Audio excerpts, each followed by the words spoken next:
उमेद महाराष्ट्र राज्य अधिकारी व महिला कल्याणकारी संघटना महाराष्ट्र राज्य यांच्या वतीने उमेद महाराष्ट्र राज्य ग्रामीण जीवन उन्नती अभियानात कार्यरत अधिकारी कर्मचारी व महिला यांना शासन सेवेत कायम करण्याच्या मागण्यांसह इतर मागण्यांसाठी दिनांक 10 जुलै 2024 पासून संपूर्ण राज्यातील महिला व कर्मचारी आझाद मैदान या ठिकाणी आंदोलन करीत आहेत। आंदोलनाचा आजचा दुसरा दिवस आहे, तरी सुद्धा महाराष्ट्र शासनाने कोणत्याही प्रकारचा सकारात्मक निर्णय घेतला नाही। तरी जोपर्यंत शासन आमच्या मागण्या मान्य करत नाही तोपर्यंत आंदोलन सुरू राहणार आहे। सर्वांना माझा नमस्कार।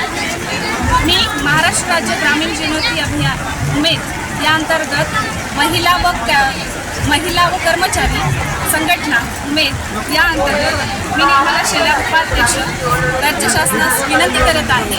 माननीय मुख्यमंत्री महोदय, आपल्या बहीण लाडकी या योजनेसाठी आपण एकूण 47,000 कोटी एवढा आर्थिक निधी प्राप्त करून आपण महिलांसाठी ही योजना राबवली। खरंच आपलं अभिनंदनच आहे। परंतु आज उमेद अभियानाच्या महिला या पडत्या पावसामध्ये आझाद मैदानावर उपस्थित आहेत। आज दुसरा दिवस चालला आहे। रस्त्यावर महिला झोपल्या, बसमध्ये झोपल्या, प्लॅटफॉर्मवर झोपल्या। खूप कठीण अवस्था आहे। सर, आम्हाला निर्णय त्वरित द्यावा।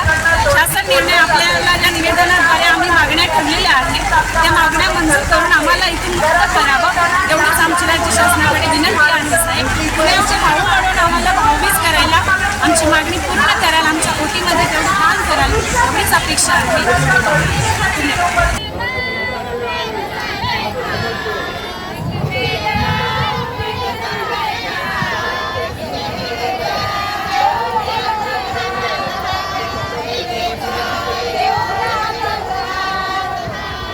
महाराष्ट्रातून तब्बल 1 लाख महिला व कर्मचारी या आंदोलनात व महामोर्चासाठी मुंबईत दाखल झालेले आहेत।